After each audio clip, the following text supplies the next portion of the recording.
And then he went to my arresting you on murder and war crimes. And I just thought, what? And I still couldn't figure it out. It was him. Like, nothing came to me to say, like, you'd know. Do you know what I mean? Like, if I shot someone in Iraq, I knew who I killed in Iraq, and I knew everything, what I did. And I just couldn't. I was like, mate, you've got the wrong person. I'm telling you now. And he went, just stand up, and he was horrible. He was a big, and he was just the worst. He's like, they call the SIB, Special Investigation Bureau, it's the CID of the army. He was in a suit and that. He was so sure of himself. And then he grabbed hold of me by the top. And then obviously my sergeant comes flying through the door, get off him. Because you wouldn't just walk into someone's lines, and just drag someone out without, these are all my mates. Yeah, of course. And he's like, what's going on? Why didn't you come and speak to me first? You can't just walk in here and arrest him. We don't even know what you're here for. So he puts the cuffs on me and I remember thinking to myself, shit, this is real. I got transferred to a location in central London and all the way there, I'll never forget it. He goes to me, you little kiddie killer. This is the cop, the special IV. He goes, you little kiddie killer. I was like, I never killed someone. He goes, you little murder, you murdered him, didn't you? You murdered him.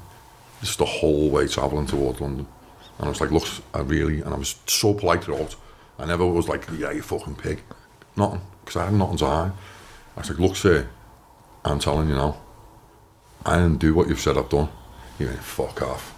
And he was just horrible. And the other fella next to him was horrible. He dropped me off out this courtyard. He stormed off into this office, left me in this courtyard on my own. Just before this episode starts, if you enjoy the Legit podcast, we produce 4 exclusive bonus episodes per month for our private members club on patreon.com. For the price of £1 a week, that's just £4 a month, the price of a beer or a fancy coffee. We produce these bonus episodes that have special guests on, various topics, and there's also merchandise offers and various bonuses you can have, competitions, all kinds. Get over there, support us, support the podcast by giving just £1 a week. Link is below.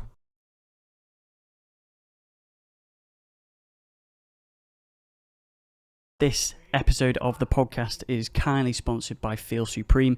Feel Supreme have been sponsoring the podcast for a number of weeks now. They're an incredible company. They've got the most diverse range of supplements. I've got some here, the CBD, which I've been taking, which is brilliant.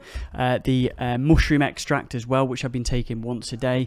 They've got vitamin D3, vitamin C, a huge range of different health supplements, and you can get 10% off if you go to the code below, go to the link below, which is feelsupreme.co.uk/legit, and you get 10% off by clicking through and going through their website through that link below. Please support them. They've been a huge support of the podcast. They've got the most incredible products that I take daily, myself and Andy take daily as well. So anything you can do to support them ultimately supports us. Everything CBD, vitamin D3, vitamin C, which is obviously vitamin D3 massive at the moment, and vitamin C obviously really important for immune support. So go to the link below, click through, and you'll get 10% off your order.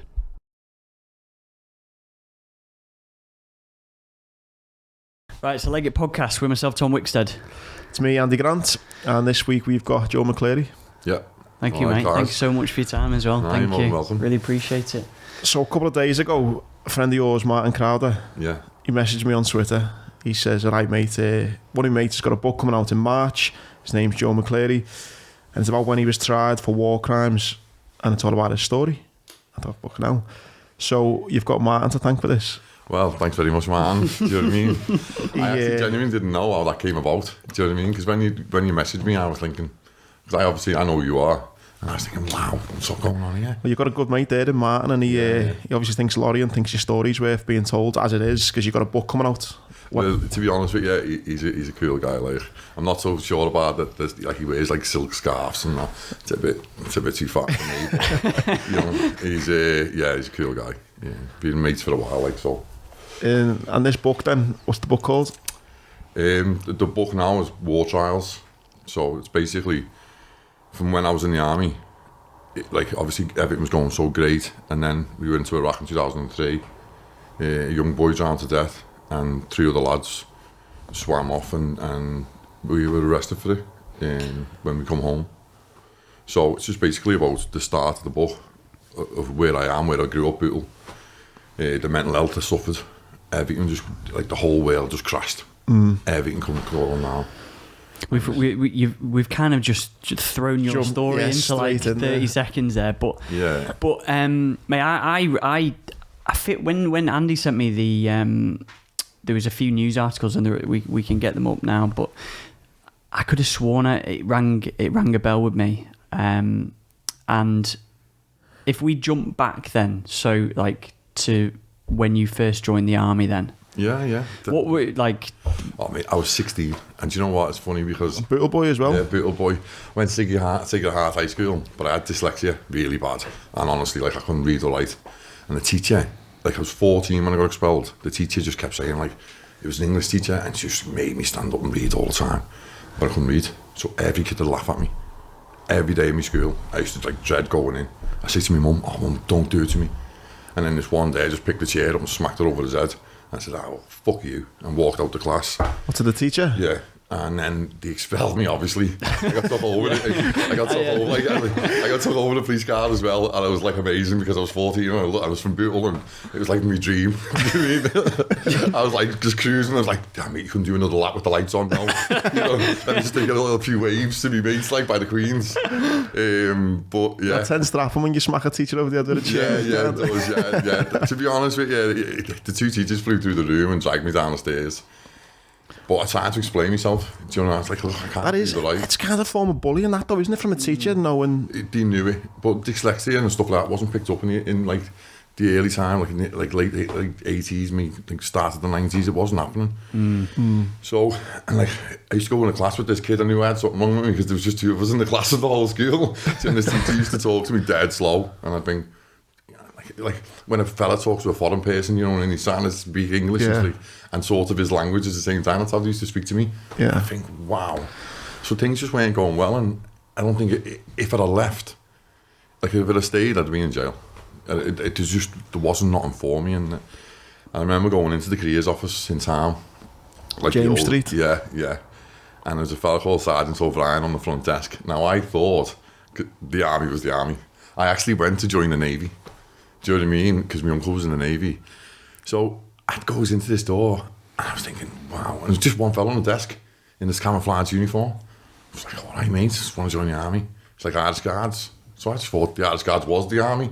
It's not like they told me. So I was like, Irish Guards, yeah. It's a bit of a weird name for the army. Go ahead. Do you know what I mean? Like, how old were you? 16. 16, yeah. 16. My brother thought he'd gone. So I was thinking, weird. And he goes, Tom's faster than Peter, who's faster. I went, Tom, you're in the army, mate. I was like, that easy, yeah. I was like, rung my mum from the phone box outside. Mum, you're not going to fucking believe it. I passed the test. I've actually passed one. She's like, well done, son. I was like, that's all I had to do. And then, you know, you get your Queen chilling and you go to Litchfield, fella feels your balls, cough a few times. Nothing weird. And then, yeah, before I knew it, I was on this coach going down to London, Surrey, to start my phase 1 of training. And I turned up there like 16 I was. And the next fella up for me was like 19, and then the other one was 20. All of them. There was like 70 people. I was like, whoa, what my mum right now. Do you know what I mean? I just lost I was. That's a big change, isn't it, when you think about it? Like I was 17 when I joined the Marines and stuff, and you kind of, you're going into it and you, I don't know, like for example, that first week when you go in the Marines, it's foundation block, and there's you and there's 60 other fellas aging from 16 to 26, and you're just like, fucking hell. There's a college now for kids, you know, you can just go into like a college way. That wasn't about when I was there, so I remember standing in front of this fella called Sergeant Spencer from the Coldstream Guards. He was standing up straight, he went, all right, mate, you know what you call me? I went, sorry, I call everyone mate. He just went, come around the back here, and he punched me so hard in the stomach, I swear to God, I felt it come out through the side. And it just dropped to the floor, and I was thinking, what the actual fuck is going on? Like, did he? A six punch in the state. Just straight to the stomach, knocked me out to the floor, wiped me out, and I was just like, he'd come back round, he went, does anyone else want to call me mate? Everyone was like, no, Sergeant, still on straight, like, do you know what I mean? Everyone was like, proper, and everyone's going, you okay? You know, sort of like that look where you're like, you're all right, mate? But if he looked at you, just stay there. Oh, and I remember just getting up thinking, what the fuck? And he went, you've got some bump fluff under your face, because I had like 3 or 4 hairs, because I was 16, it didn't really fucking grow. So I was like, oh, yes, sir. So when we first went in, they teach you how to shave, they teach you how to do everything. Do you know what I mean? Right from the scratch. So I was like, all right. So the next morning I get up and I'm thinking, fucking hell. And then we had to do like a mile and a half in under 10 minutes. But where you were in Surrey, it was just to get you fit. You learn your trade in Catterick. So it was just to get you fit and that. But it's so daunting. And did you know when you first joined the army that it would be the kind of, did you think it'd be the making of you, like you say, being dyslexic and maybe not many opportunities in Bill? Did you think this would be kind of what will spur my life on? To be honest with you, I'd never been out of Bootle, so it was like a holiday. So I was like, I've come to London, get it in here.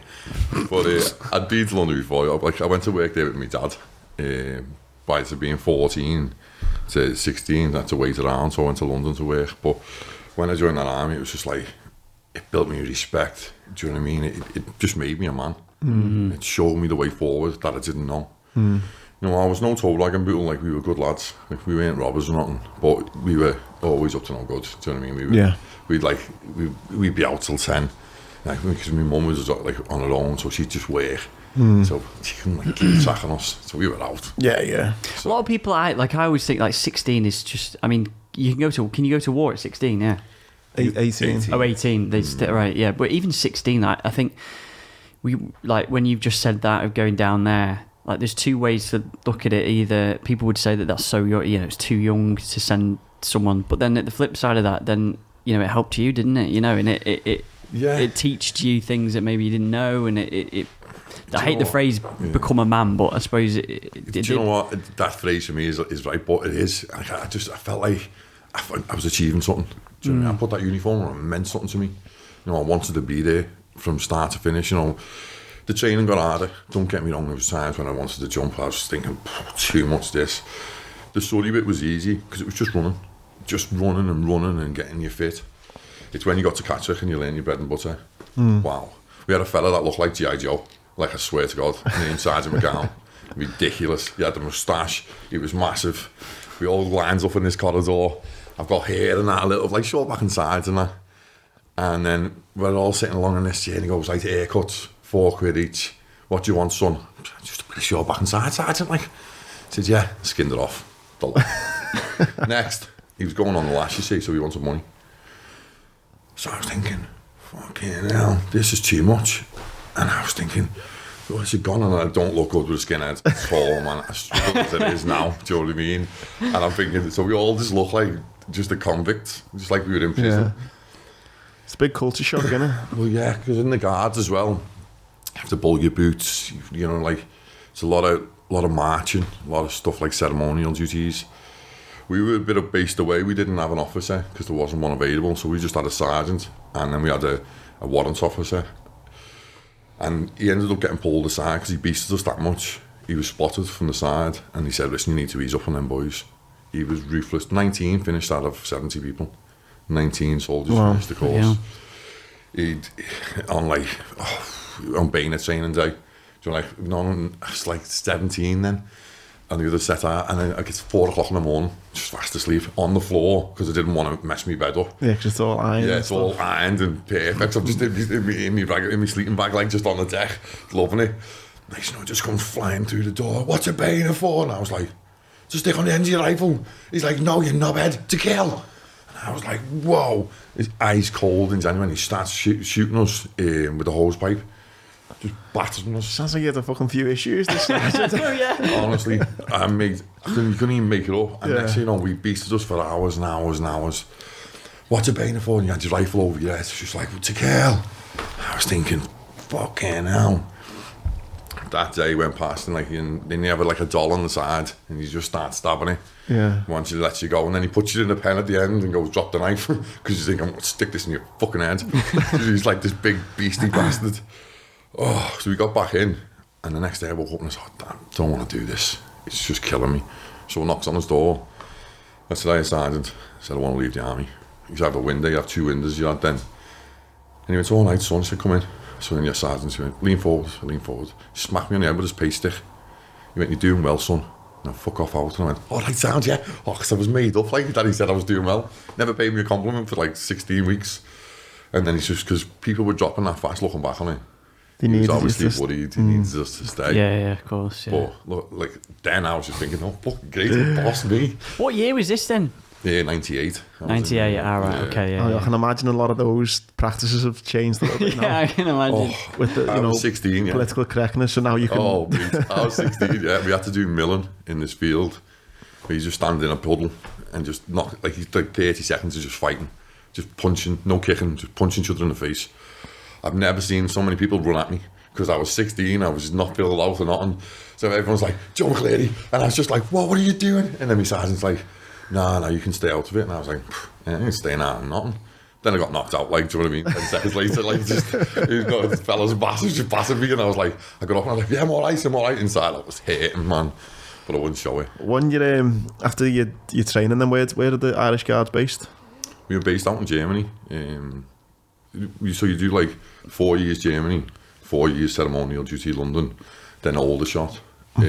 So where you get like stationed and sent off or anything like that. So you could be anywhere. But when I joined, we were in Germany, in Munster. How was that living out there? Yeah, it was alright, different. Everywhere was dead clean and everyone rode on bikes. And then the squaddies turned up overnight and then robbed all the bikes and got pissed and caused murder. We wonder why people hate British. No, yeah. That's what it was. You couldn't go in a bar in Germany. As soon as you, we had to sort of learn phrases of German. So you just go, Like as you walk through the door and you just come back here and speak again. Why are there so many? Because I've heard so many people who've been in the military who lived in Germany. Why is Germany such a big place I don't know for? It's just because it's so where we can just get away. It's like central. It's just we were always there. There's loads of camps out in Germany. Loads of training exercise, I'm guessing. Central lager and stuff. Yeah, loads of training areas. We trained for Iraq in -15 prior to going to Iraq because there was no money. So they sent us to Central lager. That doesn't surprise me now with this government. So you're going to fight a war in the fucking desert. And we were in there and I never forget it. 15. So the warrior tracks kept snapping because it was just chewing on concrete. So as it was going through the soil, it was just snapping. So I had to get this pole out to lift the track up onto my shoulder and have my hand there, and the lad's got the sledgehammer to get the pin back in. I said, miss it, mate, and I'm shaking. He's going, hold it still. And I'm going, it's fucking 15, you knobhead. Yeah, hold it still. My fucking fingers are stuck to it. It lasted 3 days and we got pulled off because all the tanks were just getting destroyed. They just fell apart out there. So what year was this thing you're in Germany? I went to Germany in 99, and then I was there for about 5 years. We stayed a little bit longer. I think we were Iraq and that. We stayed there quite a bit longer. Yeah, it was, yeah. And so in 99 we went out there because my brother was in Kosovo. And then, because we were both joining the army, me and our David went first because there's 11 months between us. And then when we got out there, it was, he went to Kosovo. So when I got in the camp was empty. Because everyone was at Kosovo. Because everyone was in Kosovo. Yeah. So we were just in the bar thinking, this is great, you know what I mean? Like newbies don't usually go in the bar. Like any crow, we got called a crow or a red ass. You don't go to the bar on your first day, you just stay in and shut your door. The fucking swinging dick walking through camp thinking you were the main man. Oh, well, I was just there. I was just moonwalking to the nappy bar like I was the head honcho, do you know what I mean? I was just like, yes, this is great. And then our kid came home and I was in his room and he's like, oh, mate, you've been waiting for me? I was like, nah, mate, that's my bed next to you. And he's like, fuck off, man. All that time we shared the room in Mars and we finally become adults and we're living together. That's mad. Yeah, what did your brother think of Kosovo? Like, what was Kosovo like for him? He was all right, to be honest. It's more like a peacekeeping tour, I think. Oh, was it? Yeah. He didn't. There's a few hairy moments he said out there, but my brother was a tracksuit soldier. He'll kill me now because he'd be listed this and he'd be like, you cheeky bastard. He was amazing at football. So he played for Army, Navy, and Air Force combined. So he was never there.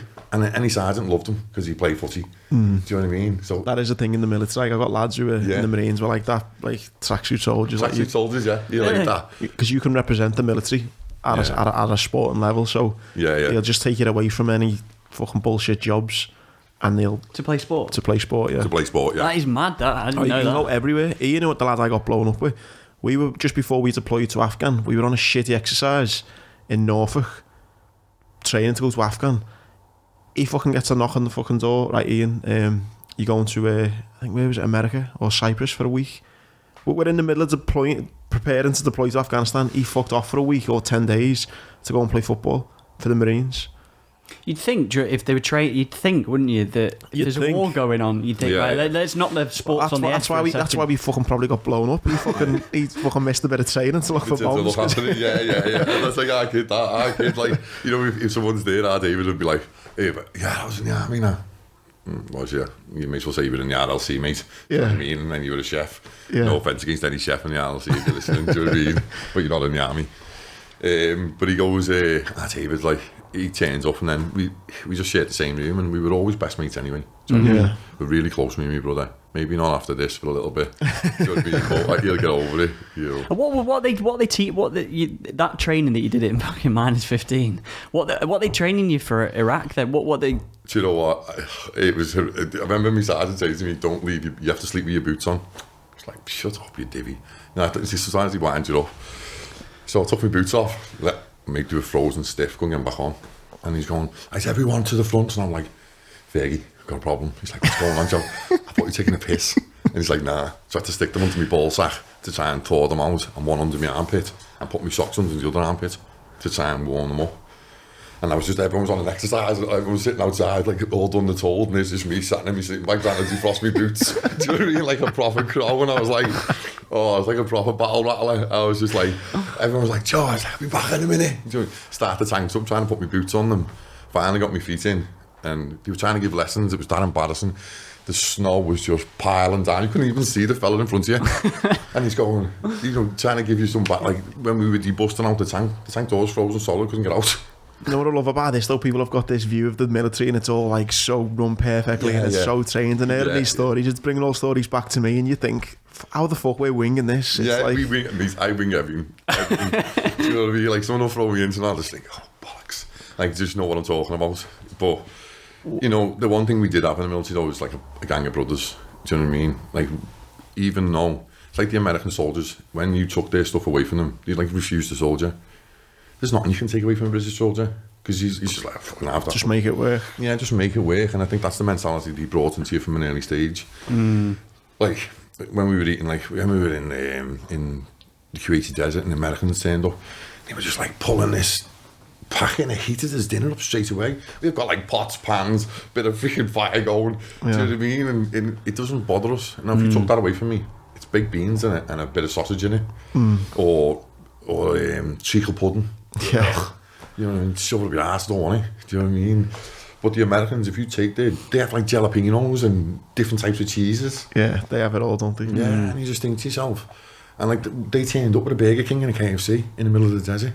There's me thinking about a mirage, I'm thinking, oh my God, can you see what I'm seeing? I'm like, knocking me, mate, is that a fucking KFC in the desert? Yeah, it was. And we weren't allowed to touch it. We weren't allowed to go anywhere near it. Really, yeah? Yeah, said to us, don't go near it. So, coming on to that then, so can you remember where you were then when you started getting the kind of, we might be going to Iraq? Obviously, you're based in Germany. Yeah, based in Germany, then the rumours start flying around, you know, like, and it spreads, doesn't it, you know, yourself. And I was like, going to war, and I was due to leave the army. I'd give my year's notice, and I had a month left. And Pat Garrity, my company sergeant major, shouted at me, and he went, "Listen, you're not going to war, Joe." I was like, bollocks to that, mate. I said, what year was this now then? 2003. When the Iraq war kicked off. It started in 2003, didn't it? It started in 2003, so it was in January or February, I think, we started knowing we were moving fast. So it was unheard of. You think you'd have sergeants in the army back then, you'd have no medals. You know, and everyone walks around now, some of them like walk around like, do you know what I mean? With like half a fucking tank on the side of the shirt. But back then, it didn't happen. Might have had Northern Ireland, maybe, yeah. It, you know what I mean? No major things were happening, so everyone was like, you know, we were packing up, we had desert combats coming through, you know, and everyone was excited, and Pat Garrity said, "You're not going, son, you're minding the camp, because you're leaving." I said, he went, "Well, you can take it out if you want and stay another year." I was like, "Yeah, go ahead." Biggest mistake, that one. That wasn't the cleverest moment I've ever had. No, but you can understand though, like there's that buzz, excitement. Everyone, you know, you've trained to, you know, possibly do this. The opportunities coming up. You know, it just brings me back though. You know, you'd say it, yeah. People think like there's rounds flying. There was times I had to shout banana because we couldn't afford to have blanks. So when you were taking up, you go, banana, banana, banana. And it's like you were fucking 5 years old. As a grown man with a real rifle with no money to put in it. Like, it's mad, isn't it? The end, like, shouting banana, banana. Yeah, honestly, that's what I always remember. Because you didn't have any blank. You didn't have any rounds in the thing, yo. So you had to, like, to be a fella playing dead or in a bunker or something. And you shouting, banana, banana, banana. And you're like, really? Can I just go? This is the British military training to go to war, and lads are shouting banana, banana, banana, and that stuff. Like, if we didn't have it, do you know what I mean? And we started putting chopping on the tanks then as well. You know what the thing is, though. The sad thing is about that is, you know, you can joke and say we're on exercise and we're practicing, shooting by shouting banana, banana because we've got no blank rounds. And again, I'm sure you can testify as well. I remember being in Iraq and Afghan, and you fucking had no decent kit. No. And it's funny when you can talk about it being on exercise, but actually, when in real life, and you're like, I remember being back home after being injured, and there was inquiries going on about the kit that was out in Iraq and Afghanistan, the vehicles, and how they weren't, they wasn't what they should be, to be bomb-proof and things like that. Mate, I was driving in Afghan in one of the most dangerous roads in Afghanistan, the 611, probably one of the deadliest roads in the world, in a shitty little Land Rover, and they're talking about it should be all, armoured this and armoured that. Fucking hell, it was just like driving down in a car. Like, you just had no protection. And you're thinking, like, that's mad, that. And it's funny, isn't it, when you say, we were shouting banana, banana because we never had not enough money. But that's the reality of war as well. Yeah, definitely. Which is the fucking really... The kit and... The kit and the... I remember there was something... Wasn't there something to do with the rifles that you guys had out there were jamming because of the sand or something? There was a thing I remember seeing on the news. Was it the SA-80? Yeah. I mean, I think the AK-47, what the enemy used, that is the most like robust weapon you can have. Cause you could bury an AK-47 in the sand, fucking 5 years, pick it up, give it a shake, and then it'll work again. It's mad, that. That's just us though. Like on the kit and that was a massive for me. Do you know what I mean? I didn't have it. Do you know what I mean? I'll tell you some stories about that. Oof. We were out in, just give you one like that quick, McGing, if you're listening McGing, sorry mate, but I know we said we'd never say this, but I'm saying it anyway. We ended up, we were on this like petrol station on the corner. So me and Ging, it's time to get on stag, which means like, you're on guard. 4 o'clock in the morning, pitch black. No one wants to get out of your sack. Everyone's tired. Get up. Yeah, right. We had no night vision. The only night vision that we had was on the Warrior. On the goggles. So Gingy was our gunner, which where he sits. He jumps into the seat, goes on the night vision. I'm stood at the back of the tank with Paul. I'm a little natter, not much happening. Next shots fired. It just whizzes past me feet, these rounds. Just shot sparked off. So the rounds fell to me foot. So I'm like, take cover, down. Everyone's down. Where's fucking Gingy like? We're waiting for the tank just to roar off. No. So I'm starting turning fire and I'm saying, watch my chaser, because I see the sparks from this fella. So I started putting rounds towards where he was. Paul starts putting rounds towards us. Next fucking Gingy wakes up off the goggles, puts his foot on the pedal and just takes this fucking car apart.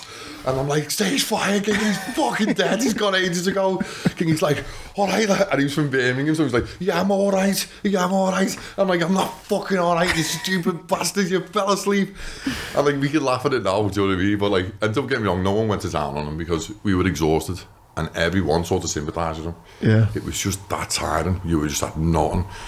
We didn't know what we were doing, but yeah, fucking close call that, like, and sometimes, innit, you look back on the support element of things, you're like, fucking hell. Yeah, it's crazy. On that one, on the being tired thing, I always remember it was so funny. I had to go on a driver's course before we went to Afghan, and so you can drive certain vehicles, and the way lorry drivers have a tachograph, it's the same thing in the military. You're only meant to drive a certain amount of hours, and they'd say to you before you go, do not drive more than X amount of hours in a 24-hour period, say. And it's all well and good saying that in a classroom in England, but when you're in Afghan, imagine saying to your sergeant major, sir, actually I've driven already 16 hours today and I'm not able to drive anymore. Fuck off. Like, it just doesn't happen, do you know what I mean? You do it because you fucking have to do it. Yeah, definitely, it's man. Funny, There's man. loads of scary times out there. What happened? So you got everyone got the call, and you flew literally from Germany to. Well, to be honest with you, there's another bit of that. We got sent home for a week, Oh, she's going to fucking kill me for this. We had sent home for a week, don't like to go back to Bootle.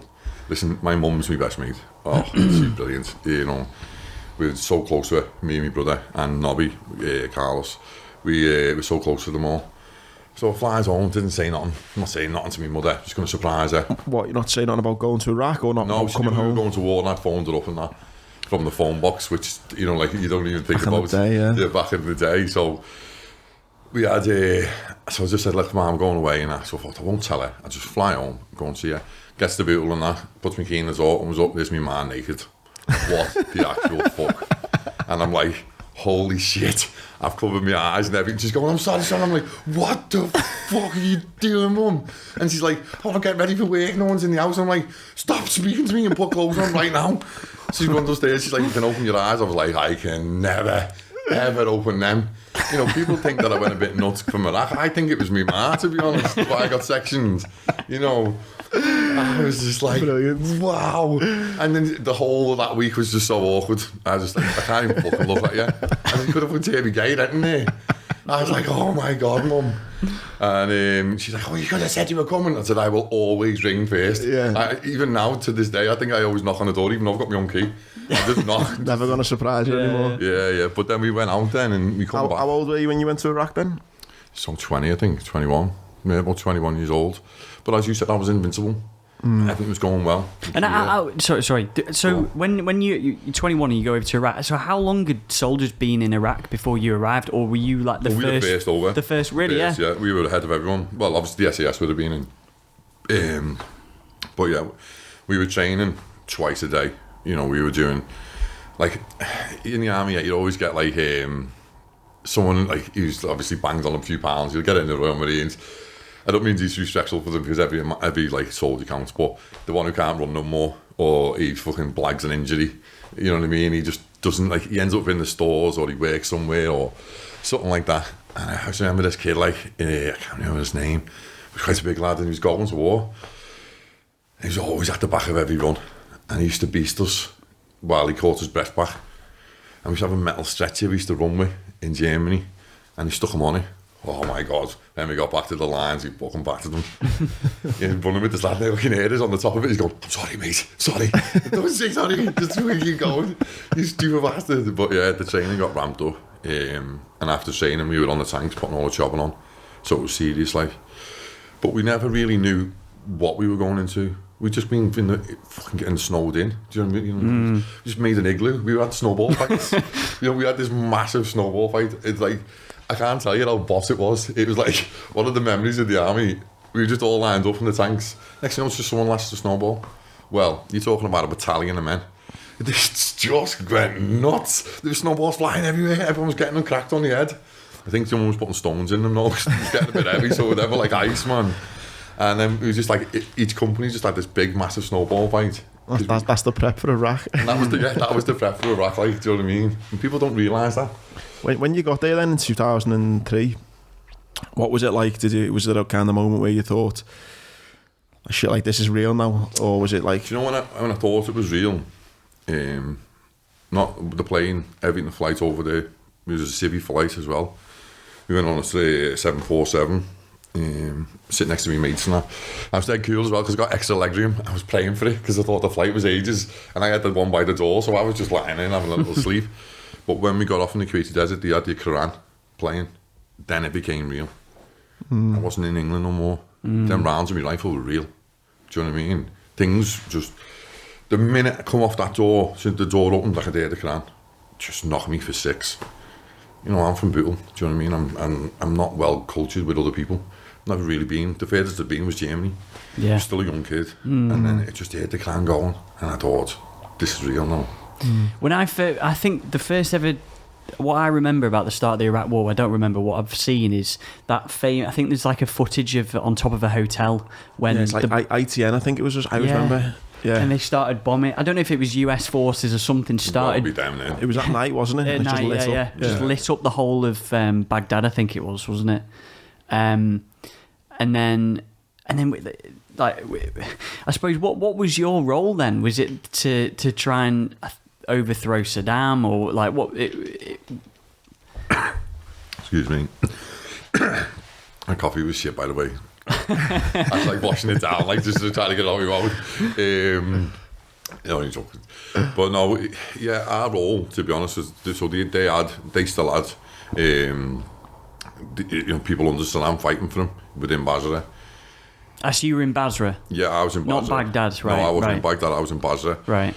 Oh, I was so unlucky as well, man. Like, we were in Kuwaiti Desert for like 2 weeks, still training. Like still doing bits and bobs. And mostly because Chemical Ali was still alive, so we were more worried in case chemicals came. So we were doing training. So next thing you know, we're in the middle of the desert and the horn starts going 1 second on, 1 second off, which means get your respirators on. Something's coming in, chemicals. So I'm like, fucking hell, trying to get my respirators out my bag, like, and then we go buddy, so you just sit there facing each other and you have to watch your eyes and your pupils, and I'm saying to my mate, I can't fucking see your eyes, because the goggles are just all scratched from exercise. Yeah. And I'm like, you're alright? And he's because you have these pens that you put in your leg and you stab them in your leg. An EpiPen. An EpiPen, yeah. It keeps you alive for 15 minutes each one. So I've got my pens and I'm thinking, oh, you fucking bastard, didn't even get to Iraq. I'm only in the Kuwaiti Desert and I'm fucking getting my pens out already. And then everyone had to stay in it for like 6 hours. Got cleared, it was okay. I just kept mine on for a bit longer, like just in case, and let some other fella fall over first before I got it. I remember that name, Chemical Ali, yeah? Yeah, Chemical Ali, yeah. He was there when we were there. That's a scary thought. I mean, there's one thing getting blown up or getting shot, but getting gassed or gas attacks, that's a scary idea. Back in Germany, like some like classified footage. Whether it was or he's just got off the internet and made it like dead sound, dead boss. Do you know what I mean? Like we went upstairs as well, and I always remember it into the loft, like it's still like converted and stuff. And he shut the doors, and locked the doors, like it hadn't been fucking from BBC News. Do you know what I mean? Like, but I don't know, he was just trying to do something, but it was awful. Do you know what I mean? And it was footage of kids bent over off the chemicals, off the gases, like their body had actually bent into an oval shape. And I remember watching it thinking, and I was just young and invincible, like I was just wanting to get my teeth stuck in, do you know what I mean? I was just thinking to myself, you ain't fighting that, you're gonna wipe us all out. And that night I remember being in my room saying to him, like, my mate was Craig Marshall, boss lad from Highton. He's good Evertonian, mate, do you know what I mean? He's more bitter than me, mate. And we'd be together and we'd just be like, it's a scary thought, isn't it, of what could be awaiting you. Didn't know what to do you know what I mean? We're like, everywhere was so scary, do you know what I mean? Like, and then we were talking about it, and we hadn't heard the Quran before. When we come off that plane, just blew me in his mind. We were like, and he was only like 20, and we were just like, fucking hell, this is it, man, we're going to war. Especially at the start of it, when no one really knows what, what we're doing. Yeah, no one knows. And we met up with our tank, in my tank. He was in another tank. He was 1-1. No, I was 1-1. He was 1. No, I was 1-2. He's 1-1. In the same platoon, one company, and we were together. Like, but the first days we were just training basically up in the desert, in the Kuwaiti Desert, just sort of gradually going forward. And then I always remember we were like going forward, as in going forward into Basra. Yeah, going into Basra. We had to cross the Kuwaiti Desert, and like lads will always keep your morale up in their place. I mean, there's a lad called Bojang that was in my tank. He was Muslim, so he didn't like seeing us dick or not. And like when you're a lad, I'd piss. But when you're on a manoeuvre for 7 hours, you need to go to the toilet beforehand. So next thing you know, Bojang just starts panicking in the back of the tank. I need a toilet. What do you mean, you need a toilet, Bo? He sits next to me. He's like, mate, I need a toilet. I said, get the bottle out. Get the bottle for Bojang. The water bottle. I said, piss in that. He's like, no, you can't see me. You can't see me naked. Mate, I'm sure he's going to forgive you this one time. They're not going to stop 50 tanks across the desert, so Bojang can have a piss. Do you know what I mean? So next thing you know, he rips it out massively, and then I'm like, fucking hell, man, fucking kill someone with that thing. And he puts it in the bottle. He must have gone over the sand dune, and he pissed over every one of us. And I'm going, Bojang, put it away, grab it, someone stop it. And he's like, I'm sorry. Oh my God. And I was going to him, you've got to be messing. We were just dripping with piss in our tank. As you going over. As we're going over. Opens the tank's doors after 7 hours. We're all dry by then, stunk. Like, our tank smelled like a bad toilet. You know what I mean? We come out and everyone's just like not speaking to each other. People knew they had it on the lip. You could taste it, man. It was just no one was saying it. Everyone was just like, and all he kept doing was, I'm so sorry, Joseph. It's the only fella who calls me Joseph. I'm so sorry, Joseph. I say, Bojang, fine. pissed on me, it's over. Do you know what I mean? Like a dog spraying me. It's funny those stories though, isn't it? Like I think of, you know, you go back through the First and Second World War, whatever, and there will have been moments like that, you know, that just lads keeping each other going, and you know, those little bits of morale which just breaks the kind of the fear that you have going into war. Yeah, I think that's what it does, you know. I think like looking back and especially talking about it now, you know, like I think I talk to my wife that much about it, she just goes to sleep. You know what I mean? Like I think if she's heard it now, so she doesn't. It's therapy, isn't it? Those talking about things like that, little stories and stuff. The book, do you know what I mean? When I was in the army, you don't become like you're so proud. Do you know what I mean? You wear that berry, you wear that cap badge with pride. You know what I mean? We fight each other. Do you know, like Paris, and you know, people don't realise. They don't think we've won. You know, there's a lot of, you know, the Marines. You know, you could say they're the Navy. You know, that's up to you. You know what I mean? We all know the truth. It's the Navy. There's a lot of rivalry, isn't there? There's a lot of rivalry. Yeah, we all want to be the best. Do you know what I mean? And you know, you want to go places. You know, I was going on my corporal's course. Things were going great for me. Do you know what I mean? And when we were out in, you know, I excelled in Iraq. Do you know what I mean? I always remember Major McMullen saying to me, you know, I was always picked first for everything. We went and picked these SAS soldiers up, and like we just got deployed out for the first mission from the hangar. And he's like, Joe, right, get the boys together. So I'm like, everyone else was staying back. We had to go and pick these 2 SAS fellas up. So I was out, they're interrogating these lads from the Ba'ath Party members. They're like, for what? Fighting under Saddam. Oh, sorry, say that again. So they're called from the Ba'ath Party. The Ba'ath Party? Yeah, like they were like the soldiers, their soldiers. Fighting for Saddam? Fighting for Saddam. Right. So they'd had them, captured these 4 lads, and you know, listening to the SAS, you're born to be it. Do you know what I mean? I don't believe, I mean, they're just so talented, and you know, people have these perceptions that they're massive, big muscle bound. They're not. They're just so clever people. It's all in the brains and that. Turns up, these are all dressed in like in gowns. They're all got gowns, headdresses on. They just look like normal Iraqi people. They're English SES fellas. So in this blown out building, the lads were like, you're going to be here for a few hours, all right, boys? We're just going to interrogate these. I'm like, yeah, no worries. I'm like, fucking hell. Like, that's like superstars to me. Do you know what I mean? It's like meeting a football player. So I'm like, yes, I've got my helmet, me strapped up. Like, I'm all strapped up. He's just got no headdress. We're getting mortared. At this point, mortars start dropping where we are. So I'm like, get me helmet on. And straps it all dead tight and that, you know what I mean? And he's just walking around. He's like, mate, the chance of it hitting you is quite slim. Don't worry about it. I was like, yeah, okay, you go out there, I'll sit in here. I was just sat in the tank, do you know what I mean? He went, put the kettle on. So then he gives us instructions to man these 4 Ba'ath Party members. So he says, do not let them speak to each other. If they speak to each other, you boot them and show them that you're not messing about. You know, there's no friendliness in it. And I was like, yeah, I understand. This young kid getting this like responsibility from this SAS fella. He went, do the favour, none of you while you're resting, lie on the floor. The rats are massive. I was thinking, what's he on about? Like, then I seen one. It was like a fucking horse. I swear to God, Lenny Dettori could have went on the back of it and rolled it in the Grand National. It was massive. And I was like, is that a cat? And these Iraqis, because we were in like this blown out toilet. So I sort of just stuck them where the door was, where the rat was, and blocked them in. And the Iraqi men were going, no. I said, hey, no speaking. You have to get like really forceful with them because they were there. And I remember the fella came back and one was lying on the floor because I gave him a boot. And the fella goes, I went to interrogate him. He just started speaking, mate. And he went, oh, it's all right, I'll wake him up in a minute. And I was like, okay, take the next one. I was like, okay, mate, sorry about that. Mate, just this young kid. Yeah. And then... you don't realise, again, the responsibility on, you know, when people view the war in Iraq or Afghan, you don't realise the responsibility on 20, young 21-year-old lads. These lads, you know, these were obviously caught and captured by the SAS and interrogated to get intel to make us go forward. And we gone back in, like, we got interrogated, they went through, and wherever they went after that, I don't know. We went back in, we went back down, and the lads were like, everyone. It was like, you come in, it was like a hero. Everyone was like, what's it like? Did you see anyone? Was there people there? We were like, yeah, there was people there. And, you know, like, we'd actually seen a bit of Iraq, like a little bit of it, and it was crazy. And you just push forward, and then do you eventually get into Basra then? Is that how... We got into Basra. We pushed forward into Basra. 2 company went forward, and we got a blown out gym. Like, so it had 4 walls basically, and there was a gym inside it, not a very good one, and it was just a building with 4 walls. So we took that over as our base. 2 company, however, went forward again and took Saddam's palace.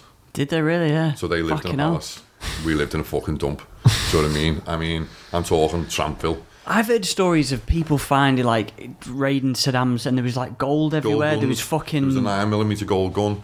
There was an elephant gun, a proper massive elephant gun. It was, like, cash that apparently... Well, I didn't see much of that because I was in Dunville. You know, like people think, you know, like, there's funny stories, like people listen to this and be like, wow, I can't believe you've done that. Like, I had to take a shit in the middle of the floor in the corner of the camp with 50 kids hanging over, shouting, asking for water. And I used to dread it when my belly would know that I needed the toilet. Because I'd be like, oh no, I've got to go out there. And all you did is, mister, water, mister. And I'm like trying to wipe my ass, do you know what I mean? And I'm like, oh, stop it. They used to just hang over the side. Yeah, like no, because they just watching you have a shit. Yeah, it's desperate for water. Like what you do in the end is fill a little bit of water up, half a bottle, lash it over. So it's like dogs running for the bone. So you lash the bottle of water over the fence. The kids bomb for it and fight over it. Just go to the toilet then quick, wipe your ass then quick, put your pants up and then get back over.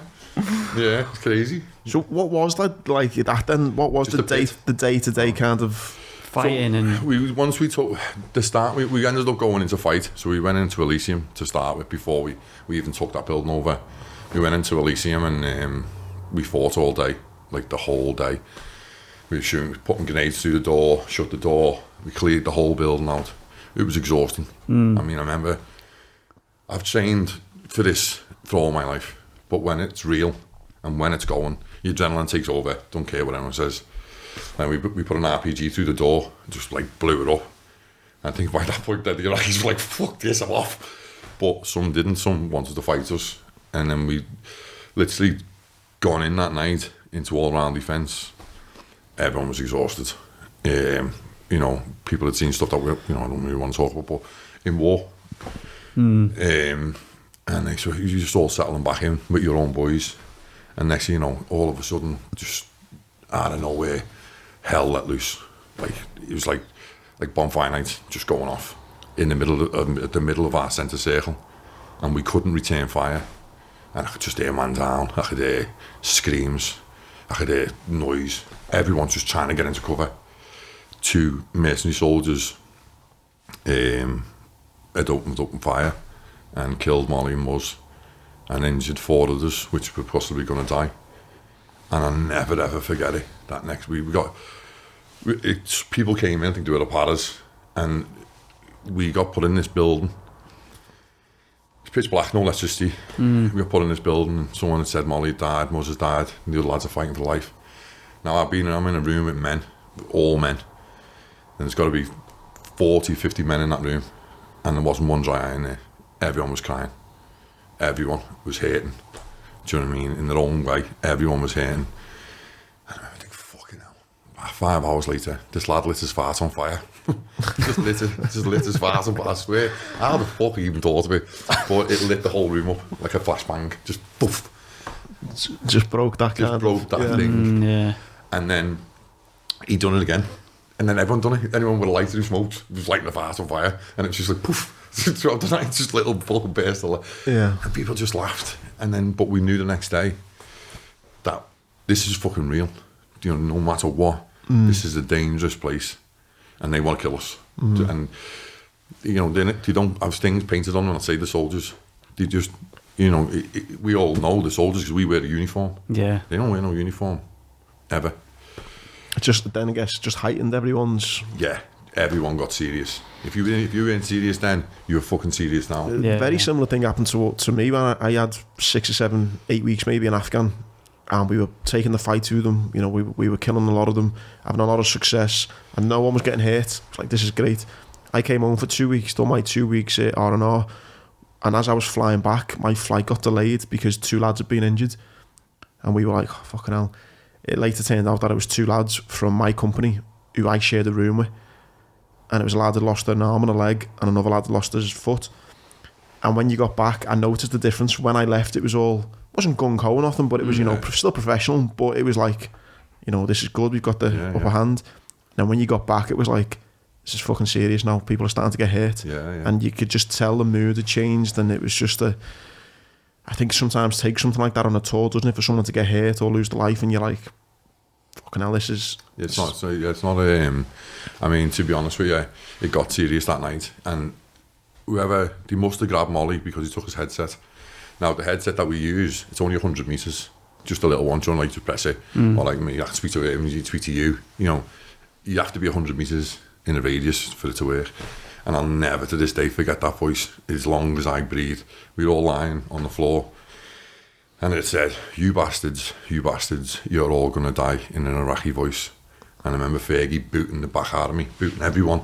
You think it's a funny fucking joke to use? It's not fucking funny. They had his headset, and he was 100 metres away from us.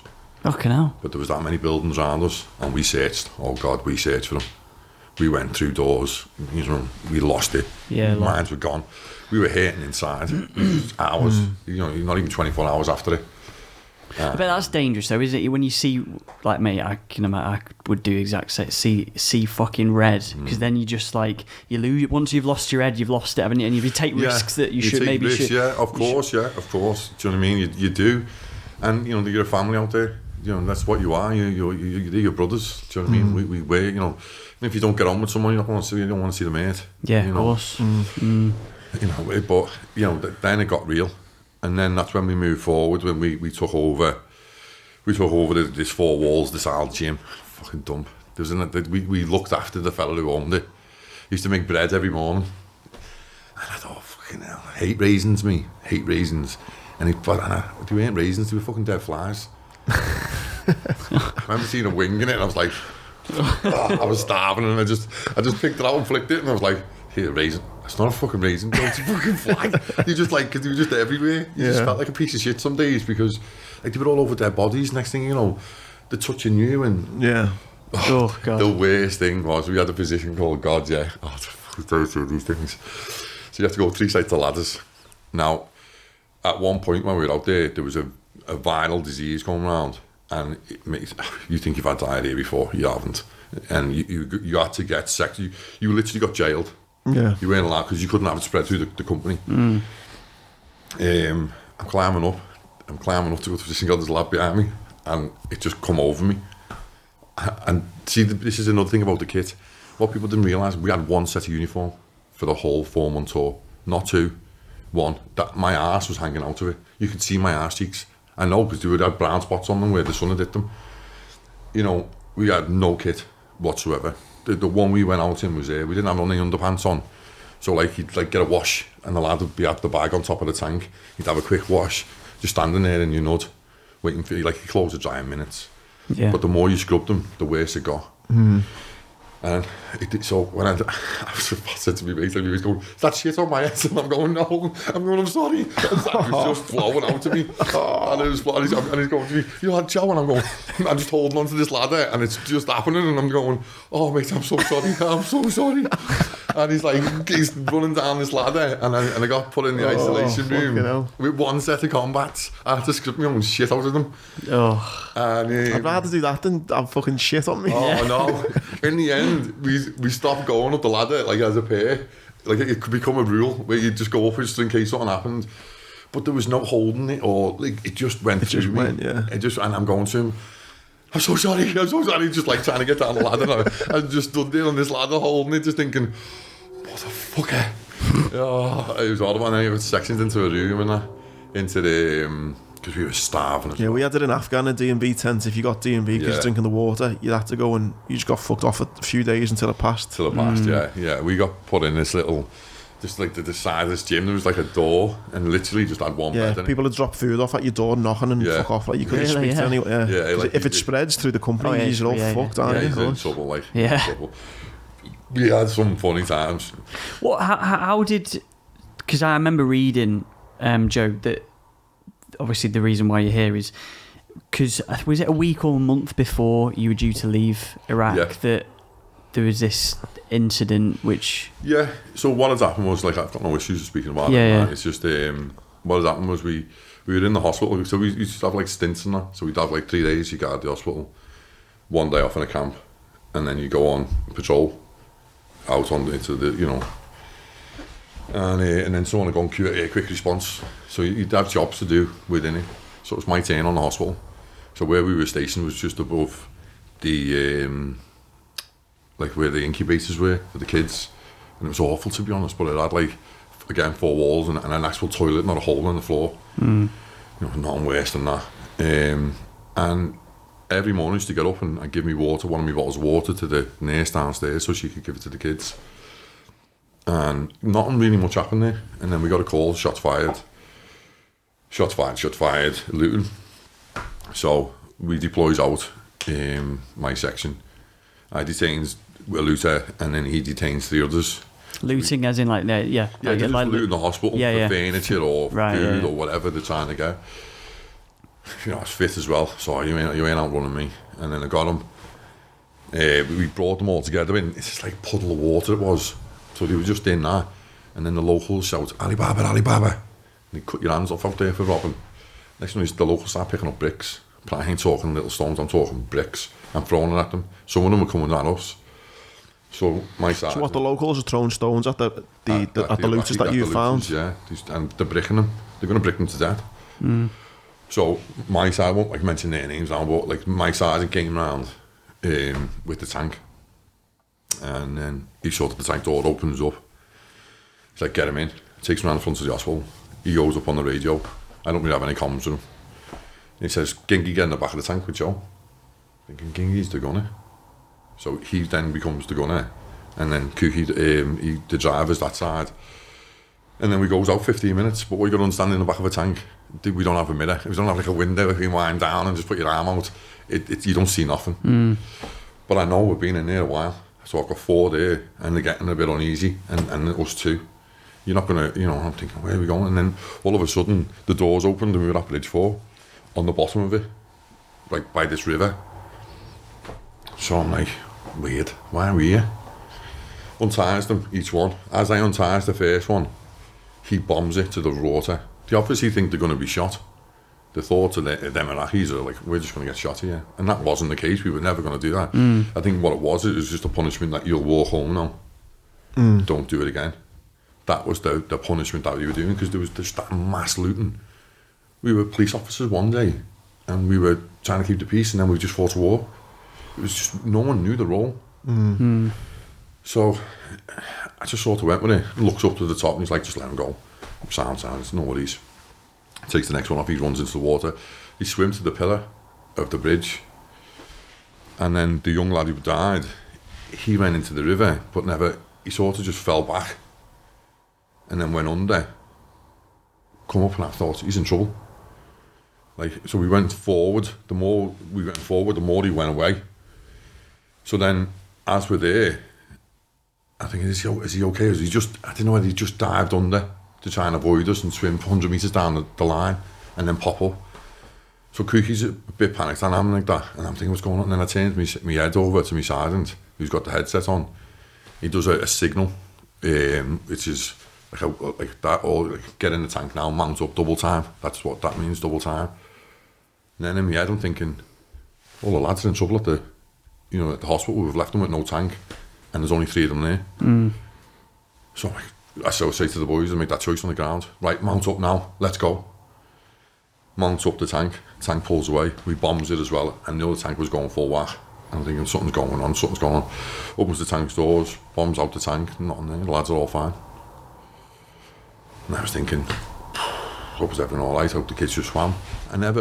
Everyone swims out there. They don't have parks and playgrounds, and you know what I mean? Like, most of the kids play with water. So I was pretty confident that the kid was alright. Like, he just pushed himself back on the side and everything was okay. I never knew what would unfold, ever. Like, I was more shocked than anyone when I was arrested. Do you know what I mean? What was the next stage then? So I mean, you'd come back thinking that? Yeah, I come back, it was alright. His mates had come over, 25 metres away from him. Mates had come over, grabbed him, helped them out at the side, and that was it. In their statements, they were saying that we were throwing half-set bricks at them, and they measured in, they had old kid scars. That doctor said that the scars were, like, my solicitor said, like, the doctor looked at the scars and said the scars were like from 20 years old. Nothing, and they were treated normally the whole way throughout. Very professional, to be honest, because the boys were a little bit tired. Everyone once could see the finishing line. Just want to come home in one piece. Do you know what I mean? So after that, we went back. Everything was all right. people were worried, oh, he's all right. Do you know what I mean? And then we carried on. The next day I woke up. I mean, I know you got injured and that, yeah, but I feel terrible saying my injury. I cut the top of my finger, do you know what I mean? My mum sent me a tin of corned beef and a packet of smash, to corned beef hash.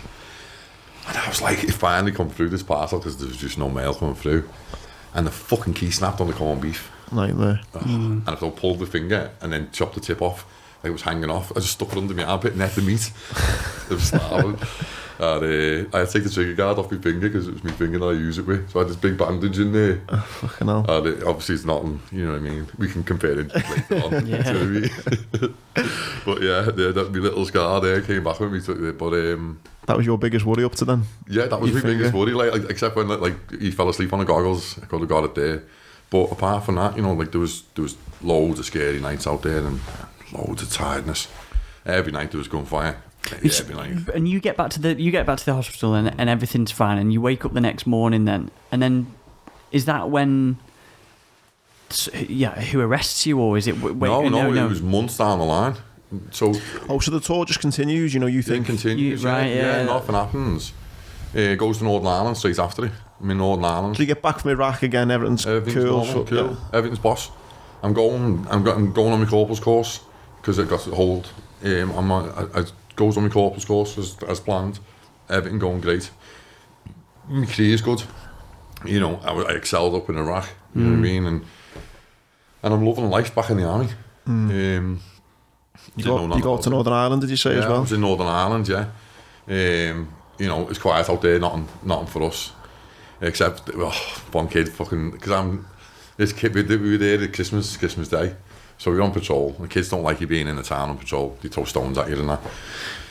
I was in Crossmaglen, and this kid, little tiny kid, little boss kid, had the snowball, so he threw it and I headed it. Like, it's all right, mate, you know what I mean? Just trying to be friendly. And his fucking brother, the little prick, had a stone in the snowball and threw it and I headed it and split my head open. And big boss goes on the radio, you headed that then? No.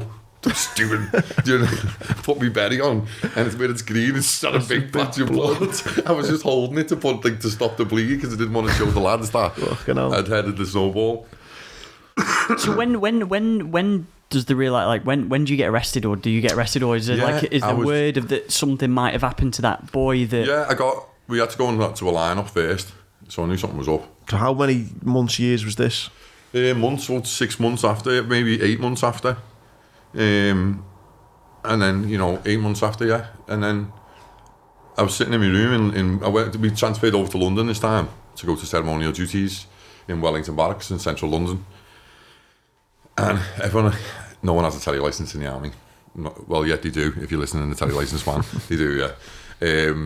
So I remember my mate saying to me, listen, you need to be careful, like they've got scanners, and they can come in the lines and fine you, 600 quid. So I was like, all right, so this fella comes through my door and he goes, you Joseph McCleary? I said, mate, that's not my telly. It's the first thing I said to him. I went, that's not my telly. No way. I said, it's not even my bed space. It was. And he's like, I'm not bothered about your telly. I was like, it's still not Joe McCleary, mate. And he's like, I know you're Joseph McCleary. And then he went to me arresting you on murder and war crimes. And I just thought, what? And I still couldn't figure it out. It was him. Nothing came to me to say, you'd know. Do you know what I mean? Like, if I'd shot someone in Iraq, I knew who I killed in Iraq, and I knew everything, what I did. And I just couldn't. I was like, mate, you've got the wrong person. I'm telling you now. And he went, just stand up, and he was horrible. He was a big, and he was just the worst. He's like, they call the SIB, Special Investigation Bureau, it's the CID of the army. He was in a suit and that. He was so sure of himself. And then he grabbed hold of me by the top. And then obviously my sergeant comes flying through the door, get off him. Because you wouldn't just walk into someone's lines, and just drag someone out without, these are all my mates. Yeah, of course. And he's like, what's going on? Why didn't you come and speak to me first? You can't just walk in here and arrest them. We don't even know what you're here for. So he puts the cuffs on me and that. And I remember thinking to myself, shit, this is real. I got transferred to a location in central London and all the way there, I'll never forget it. He goes to me, you little kiddie killer. This is the cop, the special IB. He goes, you little kiddie killer. I was like, I never killed someone. You was your little mad, you murdered him, didn't you? You murdered him. Just the whole way travelling toward London. And I was like, look, and I was so polite throughout. I never was like, yeah, you fucking pig. Nothing, because I had nothing to hide. I was like, look, sir, I'm telling you now, I didn't do what you've said I've done. He went, fuck off. And it was just horrible. And the other fella next to him was horrible. He dropped me off out this courtyard. He stormed off into this office, left me in this courtyard on my own. And his mate walked up to me and went to me, do you want a ciggy? I said, nah, I'm alright. And he goes, it's only a little raghead. Tell him what happened. Go on, tell him. You're not going to happen to you. I said, look, I'm going to tell you again. I don't know what you're on about. I didn't do it. He's like, you won't get that long. Just tell him, mate. Just pressing me without no briefs, no solicitors, no nothing. And I was like, but I hadn't done it. And then he went, and because I never said nothing, he went, just get in that cell. And just threw me in there. I was like, just threw me in. And I was like, what the fuck? Do you know what I mean? And everything's going through my head, everything's spinning, and I'm panicking. I just lost everything, like, and I feel it just beating my heart on my chest. And I get a phone call. He says, go and ring someone. He rings my mum first. I says to my mum, look, I've been arrested. They've arrested me for murder and war crimes. And she puts the phone down. Because I wind her up constantly. We were in Northern Ireland, and I got my mate from Southampton. She had a dog called Bella. And I said, pretend to be, she gave it away to a friend. I said, pretend to be the RSPCA and you found the dog dead. And I thought, fucking no. Jesus Christ. I was on we were on the secure every story goes from fucking nearly dying to complete fucking laughter to I know, I'm so sorry. So sadness to fucking laughter. I know, I'm so sorry. I was about to say that. Yeah, I'm so sorry, but Your poor fucking mum. Oh, we tormented. Me and my brother, we tormented. So I just laugh in Southampton and he's going to her, yeah, its legs were pulled apart. And that was on loudspeaker in Northern Ireland in the tower on a secure line. Jesus. And she's going, oh my God, I'll wait for Carlos to come home, I'll wait for Carlos to come home. But the fine's going to be horrific, to be honest. We're going to go for prosecution. And he's playing it dead well, I'm laughing my head up. And then I says, Mum, it's only me. The dog's fine, I'm in Northern Ireland. She goes, but you little shit. Puts the phone down on me. But that day when I rung her, because I played that stupid prank, she just thinks it's a wind up. Wind up, puts the phone down on me. And I said to the fella, look, mate, she put her phone down. Can I ring her back? I mean, it's not the bill, mate. Of course, you get more than one phone call. I was like, oh, thanks, mate. Rings her up. I said, Mum, it's real. So then, at this point, the fella comes and meets me. The army solicitor. I don't know what they're called. Like a representative from the army. Young kid, not much older than me. So I sits next to him, I was like, all right, sir. I said, I'm Joe McCleary. I was like, I'm not pleading guilty to this. It's no way. I'm not guilty. And he was like, I just need to think and look at a few things. I've only ever really done an AWOL case. I was like, that's absent without leave. Yeah. And I'm like, mate, I said, I've never even stolen a Mars bar in my life. Do you know what I mean? I'm telling you now, I'm not going in that interview room. And he's just going to destroy me because I'll lose my temper because he keeps saying it all the time. And he's like, and he was just so unsure of himself, he didn't really know. And I wasn't that clever in them situations to even know if he's good enough. Well, he doesn't give you any confidence in saying that, does he? Well, this is what I mean. So I'm sitting there thinking, you're no good to me, you're no good to me. So it brings, I think it was Sexy Rexy I got from Liverpool. My mum had rung them up. It's like a firm in Liverpool, he always had the dockers out. Who was it? Rex Meekin and Co. And a fella called David O'Leary came and absolutely destroyed them. Like, that sergeant, this lady was thinking, that's that Jay or something. He was there, he was interrogating me, and he was useless. Like, they were two of them. But as soon as he come through that courtyard, I knew he had me back. He was just destroyed him. He went, why are you speaking to my client for? Why? Because he just kept pressing me all the time. You know what it sounds like, mate? It sounds like the typical thing you see where the police will just, the good cop, bad cop, they're like, hey, mate, just say you've done it, it's fine, and fine. Just try and lie to you. It was just embarrassing, though, but like, and I kept saying no, and like, he was like, if you plead guilty now, and then so when my solicitor came, I was like, they're asking me to plead guilty, and he's like, well, are you guilty? I said, no, I'm not. He went, well, I'm not pleading guilty, then are you? He's like, just stop panicking, because I was just in shock. Yeah. I couldn't. At this point, did you know what incident it was about? Yeah, they told me. They told me, like, the lad had drowned to death. And I just kept saying to them, look, I'm really sorry. Like, I am so sorry. I'm sorry for the family. It doesn't matter what colour you are, you know what I mean, or anything. That fathers have to pick his son up. Do you know what I mean? And that bond, and it was awful, and I felt, that just felt awful. I was like, I'm so sorry, it was an accident. And they thought that you drowned him. They said that I bricked him, kicked him, punched him, butt stroked him, dragged him across the floor and drowned him. Do you know what I mean? Okay, no. And this is what they're going through in the interview, and in the interview he's got every other word he said to me. The sergeant was this SIV fella said to me, but you drowned a kid, you drowned him. And he just kept, and he leaned over the table. It was like some stupid film. Just leaned over the table, and in the end it just snapped, and he was just niggling away. And I said, I never killed no kid. Stop saying it. I understand how old he is, and I'm so fucking sorry. Because when we read through the transcript of it, all you heard is like proper scouser, I was horrible listening back.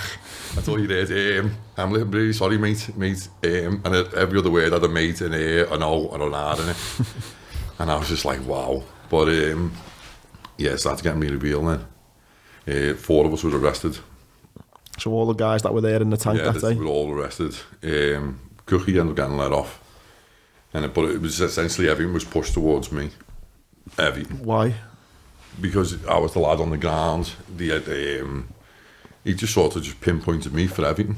Even to the trial, like when they were doing the verdicts, it was me first, and my barrister said to me, if you go down, you're going to get it. And so they all. So it was crazy, and they let me go, released me on bail. The charges got dropped to manslaughter. They dropped the charges because there was no evidence. There was just no evidence. When my barrister went through it, he said to me, Joe, he said, I can't even believe this has gone through prosecution and they've actually allowed it to happen with the evidence being so poor. Had the news picked up on this, Joe, at this point? Like, they'd started to... Because I can imagine, like, they're going to go to town on that, aren't they? It got kept really quiet, and until the court-martial date, that's when it opened up. Because I remember them throwing a towel over my head in the bus, the sergeant. I said, throwing a towel over my head. I ain't done nothing wrong. Do you know what I mean? If you want to form your own opinion, you form your own opinion. It's the one thing in the world we've all got, is an opinion. You take your opinion on me, that's fine. I said, but I ain't holding my head, and you're not putting me down. So I took the towel off my head. I said, you can show me, I'm not afraid. And I stand by what I did. You know what I mean? I stand by myself. But, you know, that's when it kicked off the press and that. It just went nuts. You know, and then I realised in 8 weeks, we were there, the trial run for 8 weeks. The prosecution opened up first and just destroy you. Just listening to that was just horrific. But when it's obviously it was in Iraq then. So is this a normal court, or is this when you say court martial? It's an actual. It was the highest court martial you can have. It's called the general court martial. Right. That's the highest, and it was so unheard of because we'd never been to war. Don't forget. Do you know what I mean? We'd never. So it was new to everyone. It was new to everyone. So, like, I remember sitting down with my solicitor. We had to choose the barrister to be from the Queen's Counsel, and then he just ripped the papers up, ripped them up, and he went, Steve, he picked the phone up, was speaking, and then put it down, ripped all the paper up, and he went, Steve, Queen's Counsel Steve Eden wants your case. When he wants something, we give him it because he's the best and the best. And he was fantastic, like he really was. He's like 7 foot tall, like an opera singer. He spoke dead well, you know, dead intelligent. We didn't really get on. We got on dead amazing, to be fair. He used to sit and chat in downstairs, and he actually said to me, I've done this for 30 years, Joseph, and I couldn't care less if you go to prison. I couldn't care less if you know, I'm just here to do a job, and then don't speak to me again. I said, but I actually want this to win for you. I actually really like you. And it was that close in the end. At the end, even the barrister even said to me, I don't know which way it's going to go. So if they had no evidence, how did that trial last for 8 weeks? So, like, did they have to get statements from the other boys, the kids that were there? The statement, when they were interrogated by my barrister asked them why you're here. And he said, Phil Snyder, which was the company representing them, he's actually being prosecuted now because of all of them. With all fake lies. I've seen that, yeah. I've seen that. He's the one who done it all. So he's actually been struck off the solicitor's register now because I don't know whether he's going to get prison for it. He coached him into lying. saying that, like, we'll give you more money. He basically saw an opportunity of like a blame culture, didn't he? A compensation thing, of course he and did, went to Iraqis and kind of like, he did. have you seen something? Would you like to prosecute? And so he really, so as in like puts it out there to Iraq, like the whiplash claims. Yeah, it was no pretty fucking much. way. That's mental. So what he said to these ones is, he'd give them the script, the story, and the trial and everything.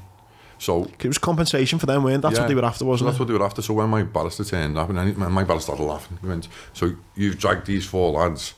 See, what they don't understand is with the trial is, I waited 2 years for a trial and got sent home by the army. That's when it got dark. The trial was the light at the end, but that bit in the middle, like that, 2 years wait. I remember going in to see my Major McMullen, and at this point, I can feel my mental health not going. At the point, I didn't know it was mental health at the time, but with the anxiety of having that trial over your head and potentially getting done for murder. Do you know what I mean? And looking at 15 years in prison. I remember going on the drill square and I just couldn't get my feet right. And so he sent me off the drill square and he went, "Look, we're going to send you home." Because we thought 6 months trial I'd be there. We didn't know it was going to be 2 year wait. So in this 2 years, I goes home and at first I'm all right, I'm a bit stronger. But then the alcohol, I started drinking.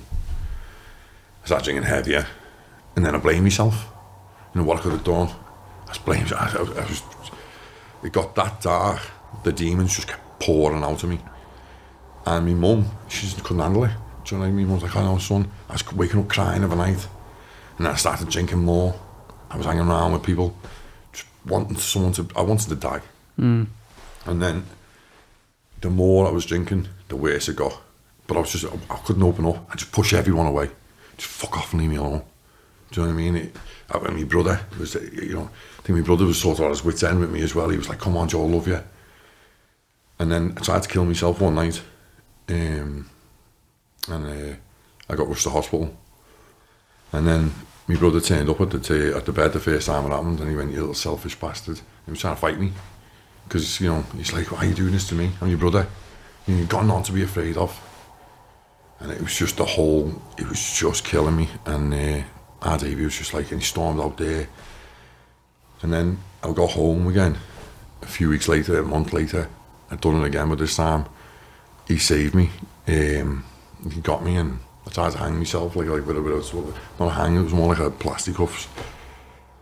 And your brother actually found you? Yeah, he ended up getting me. And then we went into hospital, and then he sectioned me under the Mental Health Act. And at the time, I was like, my mum works in a hospital, she's a nurse. And she's like, no, I'll take him home. I promise this won't happen again, because it happened twice in a short space of time. They'd section me on the Mental Health Act. So I went in.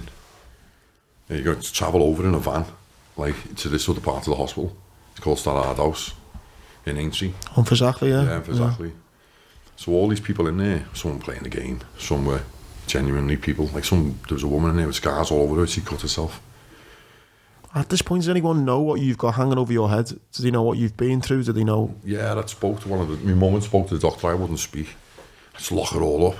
It's just like a sign of weakness in the army to feel this pain. Don't get me wrong now. I only have to watch the cancer research and I'm a goner. It's like I have to put a tap on me now and it just doesn't stop.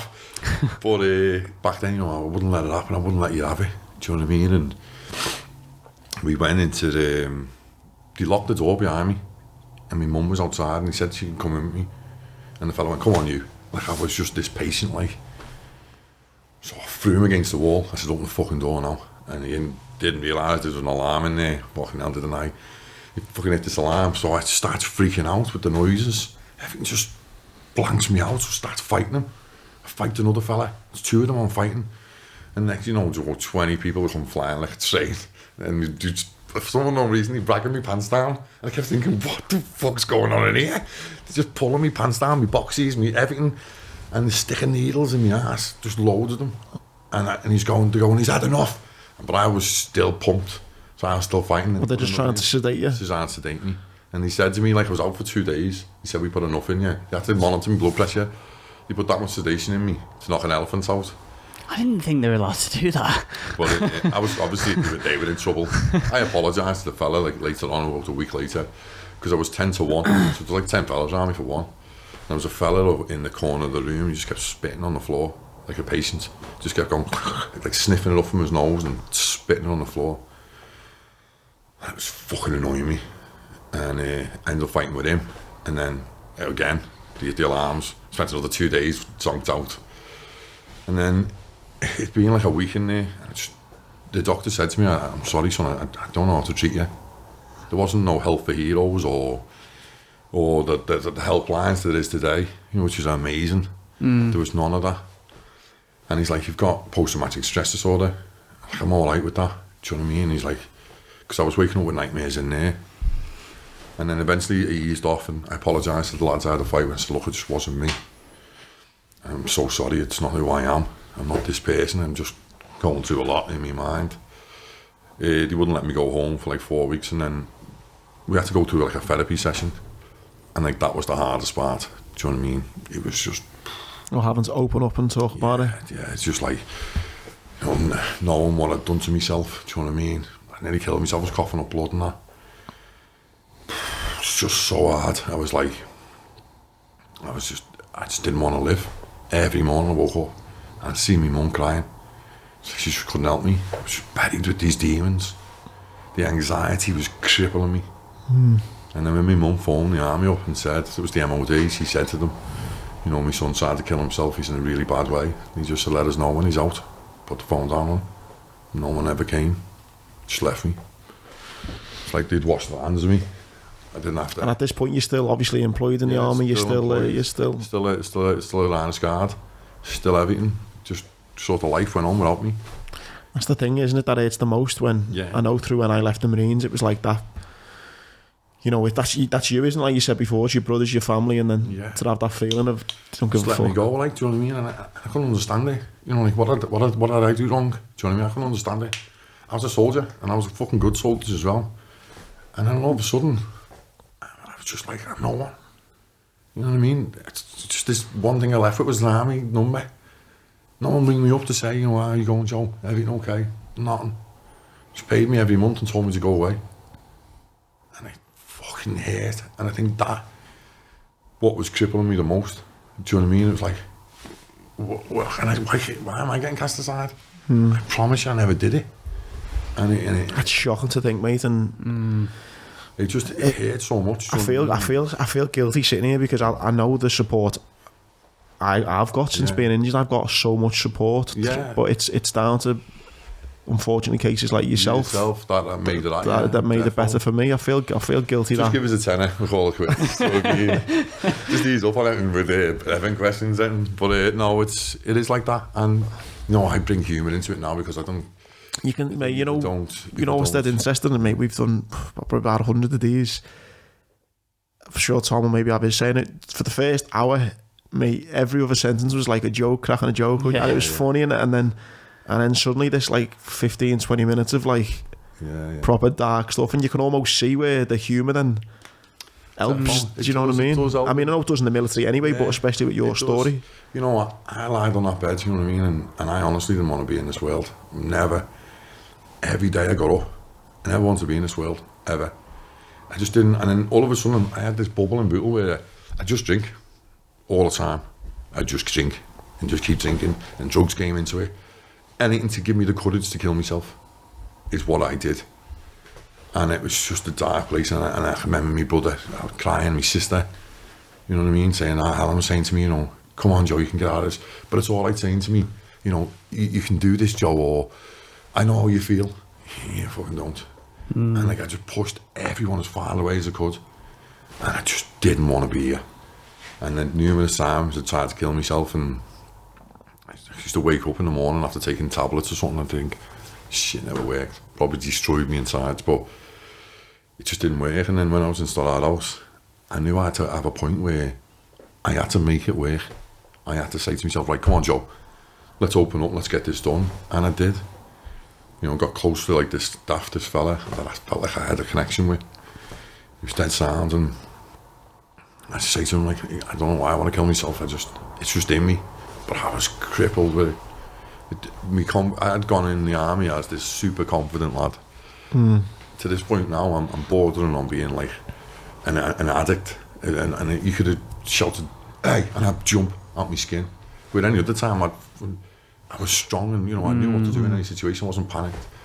All of a sudden... Well, you've gone from having this respect, this responsibility, this purpose, to then just being cast aside and not having... Cast aside, and that 100% killed me off. Was that the light at the end of the tunnel when you started opening up about it? Yeah, I think it got better. Do you know what I mean? The book itself, when I was writing the book, do you know what I mean? There was tears in there. Do you know what I mean? Definitely. Did you find writing the book helped? It really helped me after it, because they didn't just stop there. After the trial, they continued to investigate me. So what? Yeah, I was going to ask about. Yeah, so you waited the 2 years then. Obviously, waited 2 years. You're going through all this shit, and and then the trial finally comes around. What's that like? It was the most nervous I've been. I think me and my mum sat on the chair, just cried the whole way to court, just panicking, because again, I had not been to court. Do you know what I mean? I had these stupid jokes about Scousers, fucking hell, a Scouser in a suit is going to court. It's not really like that. I've never been to court in my life. And then I goes in the first day, and it just shook me. I had to go in a uniform, and the first time I wore a uniform, don't forget, in 2 years, so it didn't fit. It didn't fit at all. Everything was a little bit tight on the top, a little bit tight around the side of the waist. Was this your CS95 or your ones or your... No, my ones. Well, you used to call it different than us. We had 2-dress. What you'd wear on parade and stuff, you mean? Yeah. Like what I'd wear on parade, except we didn't have to wear bull boots, because there was no way I was bulling them boots, Pete. Not a chance. So, we went in there, and I remember the first day, this sergeant came over. He wasn't even from my regiment. I mean, you haven't had a shave. The least of me worries, mate.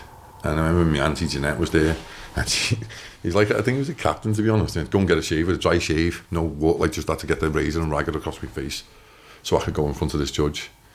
And I said, I'll do it tomorrow morning. And he's like, no, you'll do it now. And he gave me a razor, and my auntie turned up, and she went to him, because she doesn't understand the structure. She's like, hey, you listen here, you fucking touch your hair in his face, and I'll smack you in the face. And I'm like, oh God, the McCleary's in here now, auntie, you know what I mean? My auntie's like and I just thought, oh, here we go. And I was saying to my mum, just try and calm everyone down. Do you know what I mean? And my brother and that. But walked into the court case, and it was massive. And, I had a place dedicated for myself. There's a lad next to me over there, and it just felt surreal. I remember shaking under the table, fingers shaking. And then Stephen reading, and there's another fella called Paul, who was his junior barrister, just got me on the arm and, hey, it's okay. This is just the start. This is what has to be done. And then the prosecution opened up, listening and talking about me. That wasn't true. How I was evil. How I was brought up like that. Everything, bringing it up from Bootle or stuff like that. Really? He was left from school. He was in the army from a young age. He's aggressive all the time. Mate, I've never been aggressive in my life. Do you know what I mean? Obviously, I had a few scraps in the army. Do you know what I mean? But not aggressive the last person I am. I'm more of a happy-go-lucky type of guy back then. But and the thing was, though, I couldn't just stand up and say, hey, hang on a minute, mate. Just sit there and take it. Just sit there and take it. And it took its toll on me. I was going back to the hotel, and I couldn't breathe. I couldn't sleep. I just looked worse every day. And this was the thing that went on for, a month, was it? This trial? 6 weeks, 6 to 8 weeks it went on for. And every day you're just doing this for 6 to 8 weeks? 6 to 8 weeks, just going through it all. And then we opened up. There was hardly any evidence. Then the Iraqi witnesses then saying around, we're just here for a bit of compensation, mate. I was like, what the fuck? Do you know what I mean? That's what they said. They said it in the trial. When the interpreter asked them, the interpreter said to them, why are you here? So my barrister said, why are you here? And all four of them said, we were promised money. In the trial, he said, we were promised money. And we get compensation. And they were there in the court, or were they on a telephone link? No, they were sent there. They all had high-tech silver shads on. Do you ever remember? In the military, Yeah, so they'd obviously come over, they'd give them a suit each, and because he didn't have much, and give them all a pair of high-tech silver shads. I remember looking at them, because it always made me think, oh my God, I've got a pair of them. Do you know what I mean? Like Scousers do. But cause not like I have a pair of them to wear all the time. Yeah, no, it's like military shoot trainers. Basically, but back then, I don't know about yours, but we used to wear. Yeah, we had them in the Marines. Yeah, we used to wear these blue shorts. Yeah, tiny blue shorts, like playing footy in the 80s. Do you know what I mean? Silver shadows. Yeah, you'd have your silver shadows, your green socks, and your green t-shirt on. So they're standing there in a suit with a pair of silver shadows on, Yeah. saying we're here because we promised compo. That's insane, that, isn't it? I've tortured myself for 2 years. Tortured myself. You know, even if I punished myself probably worse than what prison would have done to me. I punished myself unreal, and I didn't do nothing. And I lost everything. I lost my job, my family. Like, my family I never lost. They were always with me. But I put them through hell. Just no doubt in that. You know, I put years on me ma.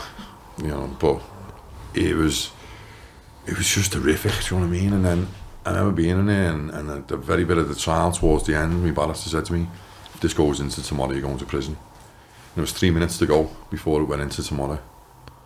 And he went, right, we're ready. And he just said to me, Joe, I don't know which way it's going to go. Why did he not know which way if it was kind of so... Because I mean, that seems glaringly obvious to me. But he can read the jury, he can. He said, in all the years I've done it, I tell you, you're going to prison. And that judge will say, you're going to prison. He said, so I can't read that jury, Joe. He said, I can't read them. He said, that's 50-50. He said, I think you could be going to prison as well, you know. You need to gear up for it. And I remember sitting in there, and the judge come to the top, we all arise. And he goes, Guardsman Joseph John McCleary. And I feel like fucking Chris Tarrant, man. Do you know what I fucking want to be a millionaire? Just stop speaking. Like, we guilty, we're not guilty, do you know what I mean? What's going on? It felt like an eternity, and he just went, I find you not guilty. And I swear the tears never touched the drop, they just burst out my eyes. There's not a tear on my face, they just burst out my eyes. I was shaking, I could hear my brother in the background going, I told you, mate. Like he was in a footy match, do you know what I mean? And then I was just shaking and crying. He had his arm around me, and my captain came over. You know, he was looking after us, and he was hugging me, saying, it's okay, it's okay. And the judge had to, like, get a bit of order. And then they all got not guilties. And I thought, that was it, do you know what I mean? But it wasn't. I was still crippled. I was destroyed. And I remember just, do you want to stay in the army? I don't know. No, you want to leave? Okay. See you in Aldershot in 2 weeks and give your stuff back. What stuff, mate? It got destroyed. Like, my locker got ripped apart. And I literally, you told me to leave that day, and I went home with a bag with some civvies in. He destroyed my locker, all the other crows or something took my uniform. Someone had me medal, my Iraq medal, was wearing it. Do you know what I mean? Because he didn't have one, so they took it out my locker. Fucking hell. Like, they just let me go.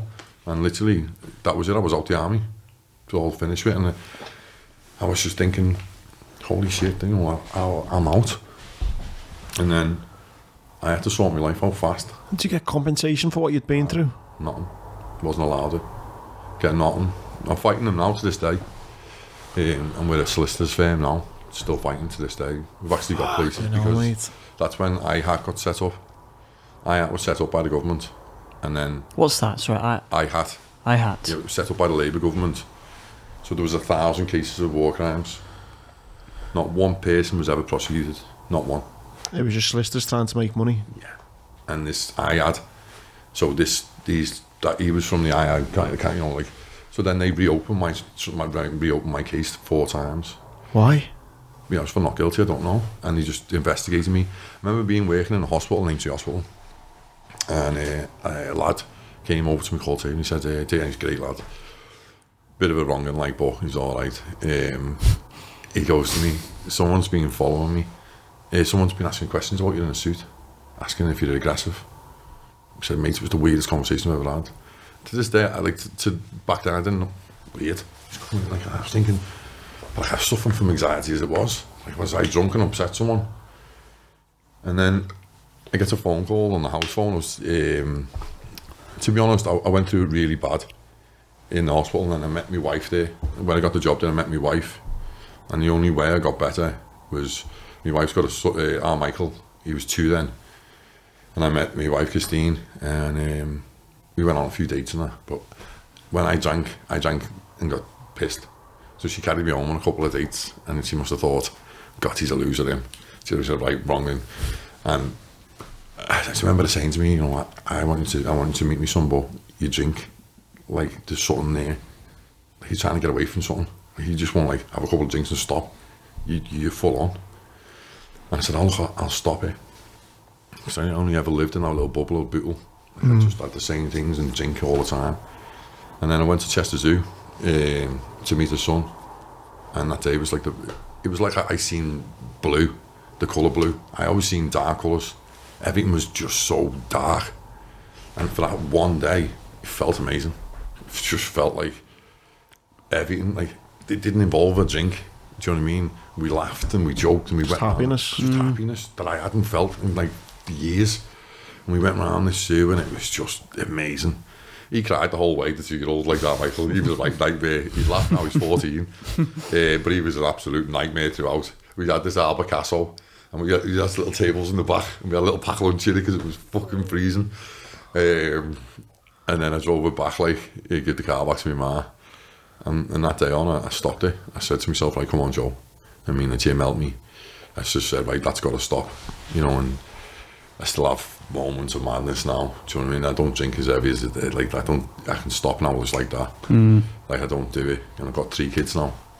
But that was the day when it started. That's when it started getting better for me. And then I remember him saying this to me. I mean, why is he asking that questions? Like, why are they asking about fucking... If you're aggressive, and stuff, like. And then we were going to the park a year later. We were going to the park with the kids, just Michael and Jack. I think she was pregnant with Charlie, I'm not sure. And then I was putting all the stuff in the car, and then I came back in and the house phone rang, so I picked it up, and it was a woman called Larissa from the Daily Mail. She went, "Is that Joseph McCleary?" And I was like, "Yeah." She went, it's Melissa from the Daily Mail. And I was like, "Why are you ringing this house?" And she's like, "You're not aware that you're getting dragged back to court?" I swear to God, even to this day, it makes shivers down my spine. I was like, "What do you mean I'm getting dragged back to court? I've just built this life. You know, we bought a fucking house and everything's amazing." And he's like, "Getting dragged back to court." And I'm like, "I don't understand why you're telling me. Why hasn't no one wrote me a letter? Why hasn't this IAD company come and told me that I'm going back to court in 2016? And she's like, "Well, you know, I'm assuming that you've got the letter." I said, "No, it's the first time I heard about it." She said, "They've tried to drag you back to court a few times." And that's where these people from the IAD case, they were turning up at the hospital where I worked, and I don't know what they were going to get out of it. I was found not guilty in a court. So we get a letter saying a friendly court where they're just going to, because we all didn't take to the stand, there was no point in us going up against the prosecution, so we all chose not to stand and say nothing and just carry the trial on. So this Lord Newman said, "No, you'll just turn up here and we'll just, like, I'll interview you, and then that'll be the end of that. So it can't be dragged again to, like, The Hague or something." So it said voluntary on the letter, so I said, "Well, I choose not to go." I said, "You don't realise what happened to me back then." And he went, "Well, if that's the case and that's how you feel, we're going to go to the High Court and get you arrested." And I was just like sitting on the couch, and I think my wife was worrying. Oh no, you know, she knew. She wasn't with me back then, but she knew. You know, I've got scars back then, nightmares to this day. And I remember just sitting on the couch thinking, fucking hell, I couldn't go to work, I couldn't concentrate. I was like, "Come on, Joe, you've got this," like. And it was just mind blowing. And then I get a call to go down to London. So it brings a solicitor with me, a human rights specialist, because I wasn't accepting anything off them. And Lord Newman said on the table, and he went, "Listen, this is just a formality. Don't start milking it." Don't what? Don't start milking it. Like, at this point, I didn't care if you were a lord, a fucking king, not interested. And I said to him, "Excuse me, sir." I said, "But you have no idea what you're doing." I said, "See McGing over there started to kill himself." I said, "Me, I've tried to kill myself 3 times. I said, this has fucking haunted my life. And you're coming back at me again." I said, "No, behave yourself." I said, "Don't ever say to me, this is a formality, or just don't milk it. You have no idea the pain it's causing me." And he went, "Well, you know, I'm sure you'll be fine. Speak to Ben. We'll give you the number for Help the Heroes." And I was just like, what the fuck? And then I knew then, again, it was going to go crazy, and I thought, papers started picking up on it. Next thing you know, my face is in the front page again. I was like, oh, it's always mine as well. Do you know what I mean? It was just, and you're asking me for comments in the paper, and the comments I give were never the right ones. Do you know what I mean? Because there's no way I had big words in me. Mine were always 3 letters. Do you know what I mean? And you just, Did you go down the slippery route of reading some of that stuff? You know, some of the newspaper stuff, or? Yeah, I read some of it, to be honest. I read a bit of it, not much, because it was just sort of I can imagine it fucks with your head. Yeah, it messes with your head. Like, you know, it was crazy times. Like, even some things that pops back in now, and I just think, wow. You know, I remember sitting on the train on the way up there thinking it's all starting again. They were fuming at me because I wouldn't travel unless it was first class, because I don't like people around me, like at chocolate places.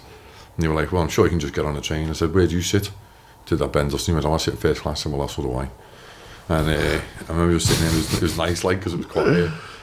But I remember sitting on that train thinking, God, this is going to go off again. How did that come to an end then, all that then? My solicitor, I went to see her. She's been fighting for IAD to be shut down, Hillary Meredith. She's been fighting for IAD to get shut down because it was just horrific. So, like, it could be more. I think it was almost 30 million or pound got spent, and not one ever got arrested. So what, the government is thinking this, is it? Yeah, it's all from the government. So the government set up IAD to fucking prosecute British soldiers? Yeah. IHAT? Yeah, IAD. Yeah, it'll be on there now. It'll pop up. Don't ask me to spell it, mate. Fucking hell, just put IHAT at, like, criminal soldiers or something. You know what's mad about this? We started off joking about investigations. Started off joking about the military. Yeah. No kit, and it flipped to now military throw money at something, but it's to prosecute. To prosecute, yeah. This is, and do you know on the day when I turned up at court, the very first day I forgot to mention before, my barrister Steve Reed went, oh, hello, Orlando Powell. This Orlando Powell, by the way, is from Kirby, but speaks like he's an officer in the army. He's had elocution lessons, and good off. You know, that's off to him. And he went, I sat back down. He was speaking because they know each other, and he went, I can't believe it. I said, well, what's that, Stephen? And he went, he's the best prosecution in the country that the government have got for this team. Fucking hell. Do you know, like, they brought in the best. So it's Iraq. IHAT stands for Iraq Historic Allegations Team. I was going to say that as well. yeah. And it was unit set up by the British. On my arm, but then the ink was wet when I was sweating. Set up in March 2022 to investigate allegations of abuse and torture by British soldiers in Iraq. Yeah. Yeah, and then it says in 2017, Defence Secretary Michael Fallon announced that the investigations would be shut down within months after MPs called it a unmitigated failure. Yeah. According to Defence Committee report, IHAT had taken up over 3,500 allegations of abuse, despite most not having any credible evidence. The report found failings in the conduct of investigations and concluded that those being investigated had suffered unacceptable stress and had their lives put on hold and careers damaged. Surely for that sentence there should be compensation for those who have been chased by IHAT. Yeah, I mean, this is what Hillary Meredith set up now. I mean, if anyone's been affected by it, you know, please contact Hillary. She's amazing, like, she really is. I went there 3 years ago and give a statement in. Nothing even happened on lockdown. I got this letter through the door. Just came through the door, dropped on it, and said, we're going to represent you. Wow. I've been fighting this army for years, got nowhere on my own. Always blocked off, told no. I didn't even get served for 9 years, and I didn't even get in a resettlement course. No. Jesus. Everyone is given a resettlement course after 5 years. I didn't even get that. Just got left. That was it, gone. Just for context here as well. So in 2016, the managing director of Red Snapper Group, which I presume is a solicitors, a guy called Martin Gerald, was called as a witness to an oral evidence session by a Parliament Select Committee. A subsequent Daily Telegraph article highlighted the profits made by the company, which has contracts worth £4.8 million a year. So fucking disgrace. Yeah. Well, he got arrested, Snyder and him from that team, because they found evidence that he was lying. It's basically saying to these Iraqis, we'll give you money, giving them upfront money as well. You know what I mean? And he just went to, when they gave him the statement, he redone it, and then told them to sign it. And that guy, that company there, yeah, all of them. To be honest, I'm not 100% on everything, but I know for a fact what we didn't touch them, and we were professional throughout. And when they were saying this in the trial, I kept thinking to myself, I never did that. Do you know what I mean? I haven't got that in me to do it. Do you know what I mean? Is it, you were saying you thought it was dead and buried, and then it rose up again. Now that I-Hat team stopped, there's no chance of this ever coming. No, it's finished with now. It's all over with. But for me, it's never over with until you know, I want you to come and speak to me. I'd love to be the person, like the one of the MOD, and say to you, why did you leave me, mate? Why did you leave me in a fucking mental institute? And not even come and see me. Not even say, you all right, Joe? Listen, don't worry about it. We're going to get our guys in here. We're going to fix you. You just brush me under the carpet. I give you all them years. You know, like, listen, I know for a fact that Pat Garrity would have found out about it, Major McMullen, they would have come for me. And it never, the information just never got to them. Because I'm not here to speak bad about the army. Obviously, there is certain parts that I'm super angry about. But I'm proud of what I've done. Do you know what I mean? And it's only now. I'm proud that I was a soldier. You made me a man. But I'm hurt that you just let it happen. Like them bigger bosses just threw me to the wolves. Do you know what I mean? In a lot of the papers, it was just called a scapegoat. We were just the scapegoats. And it was all about compensation. All of it. It's fucking insane, that. I don't fucking... It's just horrible. Like everything. Mate, to hear about your struggle, what you went through for those couple of years with that hanging up. I mean, just having been accused of murder anyway. Yeah. And having that hanging over your head. It's just crazy. And I think, and the word war crime, like, just fucking elevates it, doesn't it? Yeah. You think war crime, you think, like... Well, nice listening. I think, like, the gassing of the Jews, I think of war crimes and stuff. That's what I mean. Yeah. You know, the Hague's not being used for... They were trying, like, you know, they were saying quotes in the paper that we were going over to the Hague in Amsterdam. I couldn't sleep. Do you know what I mean? I was thinking, fuck the fucking Amsterdam. I was like, what the fuck? Like, someone's going to come up from New York and arrest me or something. Every night I never felt safe. I used to like... And to have to... I mean, we've had people here, and Andy as well, and, you know, people who've struggled just from a tour, you know, afterwards with PTSD, let alone have to then have that added of a murder and a war crime on top of it, you know. Sorry, go on. No, go ahead, you're all right. I know what you mean, mate, in them battling you. I'm still going for compo now for getting injured in 2009. And I had to go in Manchester to a hearing. And my mate had a similar injury to me, and it was all to do with compensation, and it's to do with levels. So level 1 is like a triple amputee, and level 25 is like a broken finger. So I was on, like, I think my leg was maybe a 6 or something, or a 7, but I wanted to get it to a 6, or I felt it should have been a 6. And they obviously want to put you down the lowest, so they don't have to give you. So they put it as a 7, and I was arguing as a 6. And I spoke to my mate who'd been through something similar, and he said, "Oh, mate, I turned up. 4 people sit at the front. You explain to them, and they make a decision." He said, "But the kind of, you know, they're impartial, but you know, they're not out to get you. So, you know, I got what I needed from it." And I said, "Did the government send anyone to represent the government?" And he said, "Oh no, they only do it like now and again." So no one was even there to kind of go against me. It was just me putting my point across, and that was it.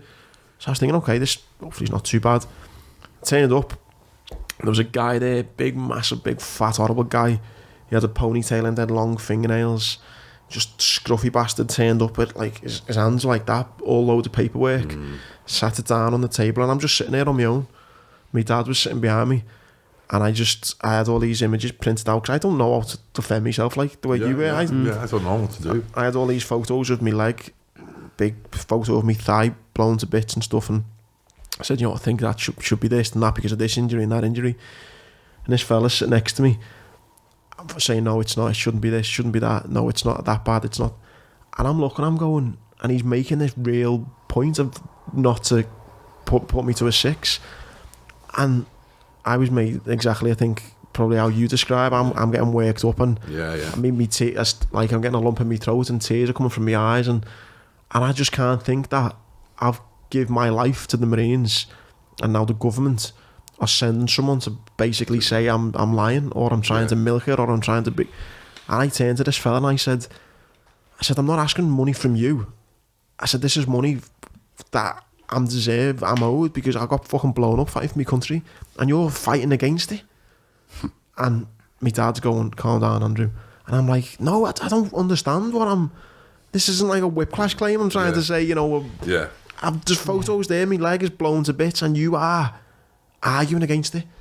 And I said, you know, you are fighting harder than the Taliban did to not give me compensation.